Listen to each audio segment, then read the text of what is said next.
The look on my brother's face when he saw me standing in the doorway of what used to be our grandmother's farmhouse, the one he told everyone I'd never care about, was something I will carry with me for the rest of my life. But I'm getting ahead of myself. Let me start from the beginning. My name is Savannah, and I grew up in Millhaven, Georgia. Population around 4,000, give or take whoever left for college and never came back. I was one of those people. At 22, I packed 2 suitcases and drove north to Boston with a scholarship, a laptop, and exactly $312 in my checking account. My family. My parents, my older brother Ethan, my aunts and uncles, my grandmother Nora, who everyone called Gran, they were proud of me, at first. That part I want to be clear about because it matters for what came later. For years, the Caldwell family had a Thanksgiving reunion every November. Not just immediate family. Cousins, second cousins, people I only recognized because of old photos on Gran's refrigerator. We'd all pile into Gran's farmhouse on the edge of town, eat until we couldn't breathe, argue about football, fall asleep on sofas. It was the kind of thing you took for granted while it was happening. You don't think I should remember this moment until the moment is already gone. For 11 years after I moved away, I never missed it. Not once. I drove, I flew. I once took a 6-hour bus because a snowstorm canceled my flight. I should have every single time. Until the year I didn't get invited. I found out the way you find out about most things now, scrolling through my phone at 11 at night. My cousin Becca had posted photos. Long table, covered in casserole dishes and pie plates, candles lit, everybody laughing. Gran at the head of the table in her blue cardigan. My parents. My aunts. Ethan with his arm around his wife, Jess. I stared at that photo for a long time. I thought maybe I'd missed something. A text that got lost, an email in my spam folder. I went back through everything. Nothing. Not a single word from anyone. I called my mom the next morning. "Savannah," she said, and there was something careful in her voice that I noticed immediately. "We thought you weren't interested this year." I asked her what she was talking about. She said Ethan had told them I'd reached out to him specifically and said I was skipping the reunion. That I was too busy with work and honestly didn't feel like making the trip. She said he'd mentioned I had distanced myself from the family and they were trying to respect that. I sat on the edge of my bed and felt the floor tilt slightly under me. "Mom," I said. "I never said that. I never said any of that." There was a pause. "Well, Ethan said." Ethan lied. Another pause. Longer this time. She didn't say she believed me. She didn't say she didn't believe me either. She said she'd talk to your father and we'd figure this out. Then she got off the phone quickly, the way people do when they don't want to have a harder conversation. I sat there for a long time after that. Here's what you have to understand about my brother Ethan. We were never the kind of siblings who were best friends. There was always something slightly competitive about him, something that tightened whenever someone praised me. When I got the scholarship, he made a comment at dinner about how book smarts weren't everything. When my company, I'd built a small healthcare data analytics firm from scratch with a friend from grad school, got a write-up in a Boston business publication, Ethan texted me a laughing emoji and said, "Fancy." I'd learned over the years to shrink myself a little around him, not talk too much about work, not make too big a deal of milestones. What I hadn't understood until that phone call was how much active effort he'd been putting into managing my reputation within the family. My mom, over the next few weeks, let things slip in small doses the way she does when she's been holding something too long. Ethan had been telling the family for at least 2 years that I was too good for Millhaven now, that I found family gatherings boring, that I'd told Jess directly I didn't see the point of maintaining relationships with people you only see once a year. I never said any of it, not one word. I called Ethan, he didn't answer. I texted him asking him to call me back. He left it on read. I thought about flying down there. I thought about sending a long email to the whole family. I thought about a lot of things in those first few weeks that would have felt satisfying for about 45 seconds before making everything worse. Instead, I sat with it. And I thought about Gran. Gran's farmhouse sat on about 12 acres just outside of Millhaven's town limits. She'd lived there for 60 years. Her mother had lived there before her. The house was old, needed work, always had. But the land was extraordinary. Rolling fields, an old pecan orchard, A pond that caught the light on clear days in a way that made you understand why people write poems about the South. Gran had turned 89 that year. Her health wasn't good. She'd mentioned on the phone a few times that the property taxes had gotten hard to manage, and the house needed a new roof, and she didn't know what would happen to the place when she was gone. Ethan and Jess lived nearby and had positioned themselves as her primary caregivers. I'd sent money when I could and called every week, but Ethan had made sure the rest of the family understood that I was the absent one, the one who'd chosen my career over family. The thought came to me slowly, the way the real ones do. What if I came back? Not to make a scene, not to confront anyone. What if I came back quietly and I did something that actually mattered? I called Gran directly and told her I wanted to help with the farmhouse. She cried a little on the phone, which she would deny if you asked her. I told her I was coming down to see her and we'd figure it out together. I drove down in late January. I didn't tell anyone else I was coming. I know what you're thinking. And it's the same thing my cousin Becca said when she eventually found out. In a town of 4,000 people, how did nobody notice? The answer is that I was careful, and also that people see what they expect to see. I drove a rental car, not mine. I stayed at a motel in the next town over, Harwick, about 20 minutes from Millhaven. I visited Gran in the mornings on weekdays when Ethan was at work. We sat in her kitchen and drank coffee and talked for hours. She knew something had happened between me and the family. I told her the truth. She listened without interrupting, which is one of the things I've always loved about her. When I finished, she looked out the kitchen window at the pecan orchard for a moment. "That boy has always had a jealous heart," she said quietly. I didn't see how far he'd taken it. I told her I didn't want to blow up the family. I told her I just wanted to make things right. She reached across the table and put her hand over mine. "Then make something," she said. "You were always the one who could." What I'm about to describe is going to sound like I had some elaborate plan from the start. I didn't. It grew piece by piece, the way most real things do. Gran owned the farmhouse and the 12 acres outright. She'd been approached twice by a local developer who wanted to buy the land and put up a subdivision. She'd refused both times, but the offers had started weighing on her. The roof was leaking. The kitchen needed to be gutted and redone. The barn out back had structural damage that made it unsafe. I proposed something different. I offered to buy the property from her at full market value, which at the time, for that land in that area, came to about $420,000. Gran would have financial security, could move into the assisted living facility in town she'd already been looking at and could finally afford, and the property would stay in the family in spirit. She asked what I was going to do with it. I told her I wanted to restore it. Not flip it, not develop it, restore it. The farmhouse, the barn, the orchard. I wanted it to be a place the family could come back to, a real place, not just a memory. She said yes before I'd finished the sentence. I worked with a real estate attorney in Atlanta to handle the sale quietly. I hired a restoration contractor out of Savannah who specialized in historic rural properties. A woman named Greta who had worked on 3 properties that had been listed on the Georgia Register of Historic Places. I flew down 4 times over the course of the following months, always staying in Harwick, always visiting the site on weekdays. The work took 8 months. New roof. Restored original hardwood floors. The kitchen rebuilt with period-appropriate fixtures but modern appliances. The barn reinforced and converted into an event space with exposed original timber. The pecan orchard cleared and properly maintained for the first time in 15 years. A small caretaker's cottage added at the back of the property. Greta was brilliant. She understood what I was trying to do. Not make it new, but make it whole again.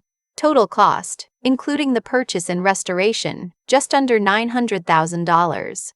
I know that's a significant amount of money. I want to be honest about something.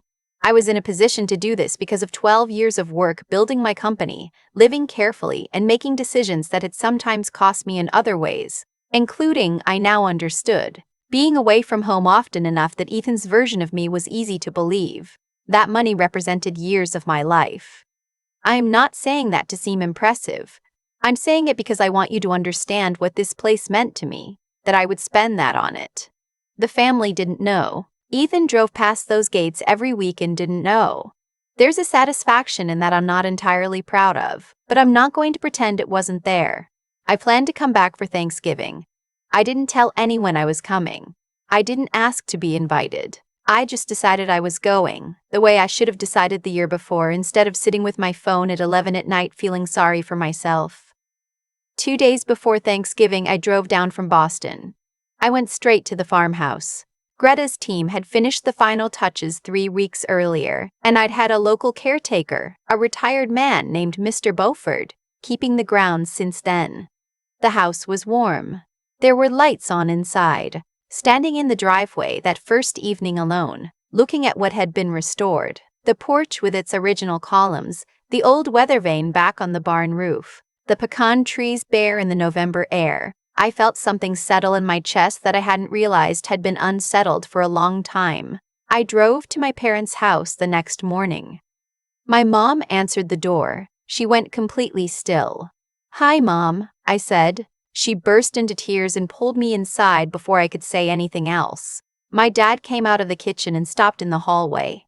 He looked at me for a moment and then he said, "We should have called you ourselves. I'm sorry we didn't." That one sentence from my father undid me more than I expected. I had to stand there for a minute before I could say anything. We sat at the kitchen table for 3 hours. I told them everything, what Ethan had said to me, what I'd found out he'd been telling them, what I'd been doing for the past 8 months. My mother's face went through about 12 different expressions. My father got very quiet in the way he does when he's angry and trying not to be. At one point my mom said, "You bought Gran's farmhouse?" "I restored it," I said, "for the family." She covered her mouth with her hand. I told them I wanted to have Thanksgiving there, this year, tomorrow, that they could tell everyone, all the aunts, all the cousins, anyone who wanted to come. I told them they could tell Ethan too. My mother started to say something careful about Ethan. "Mom," I said, "tell him, I want him there." Thanksgiving morning, I was at the farmhouse by 7.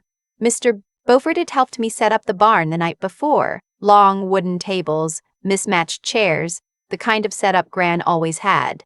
I'd ordered food from a catering company in town.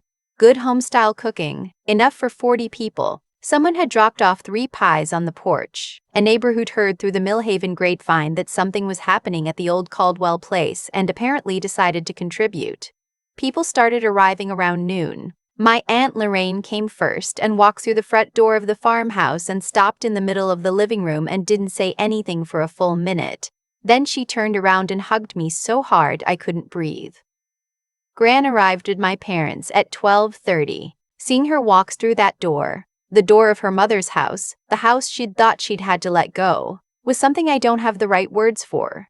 She walked slowly through each room with her hand trailing along the wall. When she got to the kitchen, she sat down at the table and put her face in her hands.